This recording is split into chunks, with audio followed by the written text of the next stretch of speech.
nangangailangan ng patnubay at gabay ng magulang para sa mga batang manonood.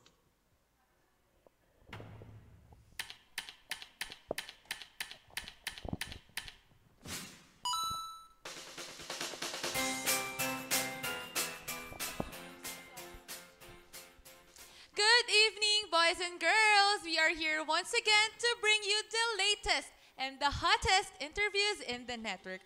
I'm so sure na kilalang kilala nyo ang guest natin for tonight. Hindi lang talaga siya isang fashion blogger, pero isa din siyang president ng isa sa mga organization sa ICOM. Well, let's get to know him better.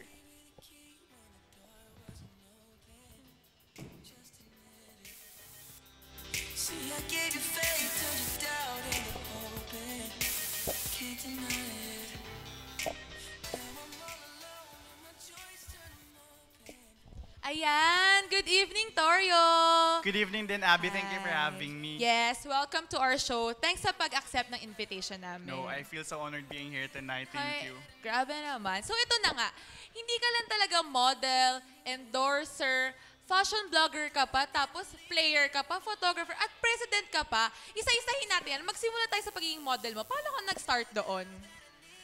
Nag-start ako na sinimulan kong i-share yung fashion sense ko via internet. Pinopost ko yung mga outfit of the day ko, ganyan. Tapos may mga taong nagsasabi na if pwede kong suotin yung mga outfits nila, ganun. Ano to? Parang meron ka, sa Instagram account mo lang ba to? Or sa Facebook or Twitter? Or meron ka talagang blog?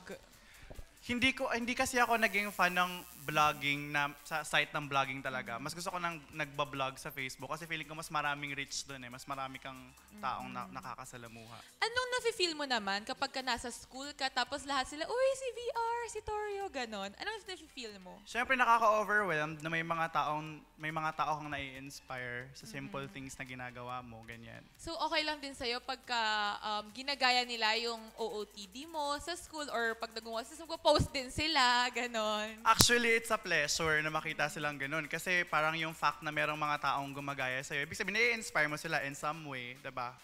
Okay. Pero before ba, parang naging big deal na ba sa'yo yung mga likes, mga followers mo? Or till now, parang okay lang, basta makapag-post ka lang at ma-share mo lang yung OOTDs and OOTNs mo, ganon?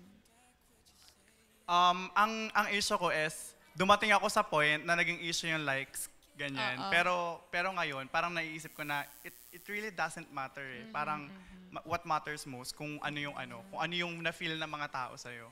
Eto, so syempre, hindi ka naman makakarating sa kung ano ka na ngayon kung hindi ka nagdaan sa pagiging Jejemon mo, diba? So, eto, naghanda kami ng mga throwback pictures mo. So, ikwento mo sa amin kung anong ganap mo dito.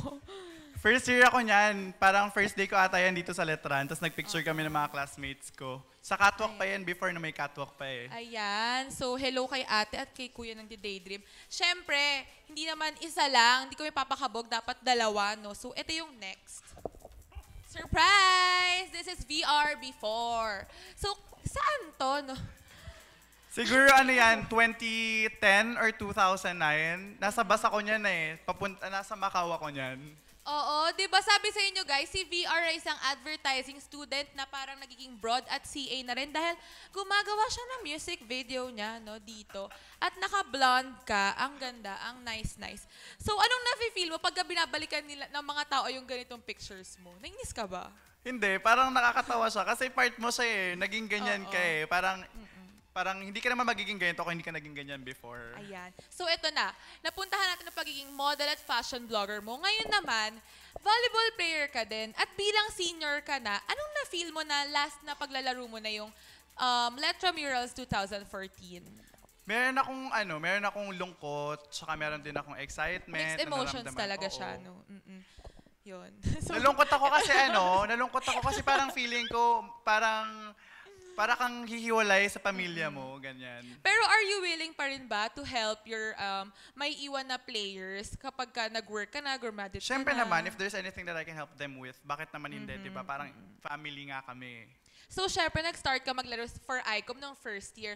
Ano share mo sa mga may iwan mo na para hindi sila masyado ma-stress tapos ma-overcome nila yung struggle kapag student tapos nagpi-play ka pa? Syempre, yung time niyan, malaki talaga yung kailangan, di ba? Time management talaga and set your priorities. Parang Before you were a volleyball player, you were a student. Okay. Laging Tama ka naman priorities. dyan. Yes. Student first. So ito na nga. President ka rin ng isa sa mga organization sa ICOM, which is Blank Canvas. So paano mo napapagsabay-sabay yung lahat? Kasi president, grabe, no? Pinakamataas ang hirap niyan. Time management talaga siya, tsaka yung determination mo na magawa mo yung mga bagay na gusto mong gawin and being responsible enough to finish things. Yes, pero dahil sobrang dami mong activities, syempre, ang hectic na ng schedule mo, napapasok mo pa ba yung love life dito? Kasi ang dami-daming tao dyan ang nagkakagusto kay Tory of Law. So, bigyan natin sila ng idea kung may love life ka ba or wala para patuloy ang paghopya. Ganon. Ngayon, marami akong love na sinishare sa mga nasa paligid ko. Very showbiz naman, wala talaga. So, yun na nga. Marami siyang love, guys. Hopya lang, baka mabigyan kayo ng love. So, ito na nga. Meron din kaming nasagap na chika na isa ka daw sa mga official photographers for papal visit. Tama ba yun? Yup. So, paano ka napili doon? In-endorse ka ba ng prof mo or nagpasa ka ng portfolio? Actually, my prof asked me to pass a resume and then nag-pass din ako ng portfolio ko sa CBCP. Pero that time, wala pa talaga akong idea para saan siya. Parang gusto ko, wala lang, parang sabi ko, parang something new, CBCP, ano kaya to, ganun. Anong feeling na sa dinami-dami ng mga estudyante sa Letran or sa Manila, ikaw yung napili? Tapos syempre, di ba si Pope yun, once in a blue moon lang yung ganong feeling. Feeling ko, sobrang blessed talaga, tsaka bliss talaga yung naramdaman ko. Kasi sabi ko, parang hindi lahat makakagawa at makakakita ng mga makikita ko. Okay, so may effect ba yun sa'yo? Or may nabago ba sa'yo nung nakita mo si Pope tsaka nung ikaw yung photographer? Actually, meron sila tinatawag na parang the Pope effect.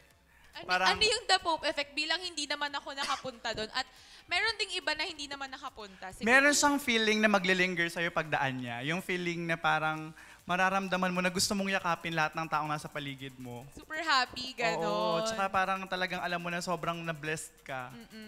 So yun na nga. Ang saya-saya pala talaga ng buhay ng isang Tory of Loho. So ito na, syempre, wala kang forever, guys. Mag-e-end ang show ko. Maraming salamat, Tory, Thank sa you time din for mo. having me tonight, Abby. At pero hindi pa tapos. Bago matapos tong show ko na to, hindi naman kami lahat papayag na hindi ka kakanta bilang singer ka rin naman. So ito na, guys. Let's give it up for Tory of Loho.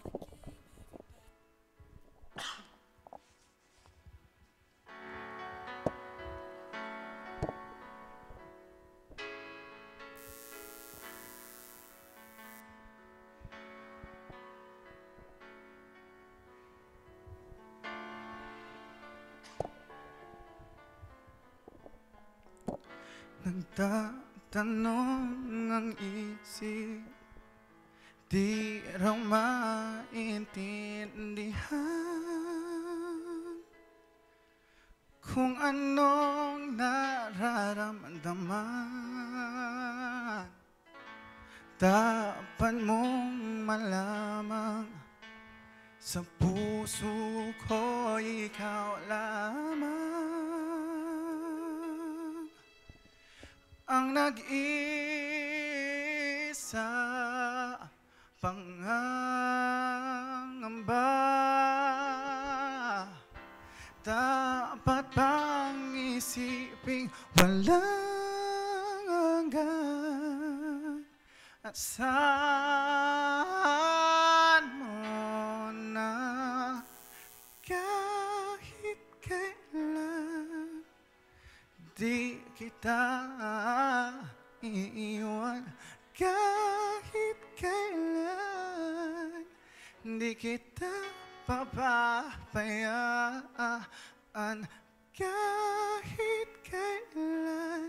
kahit kailan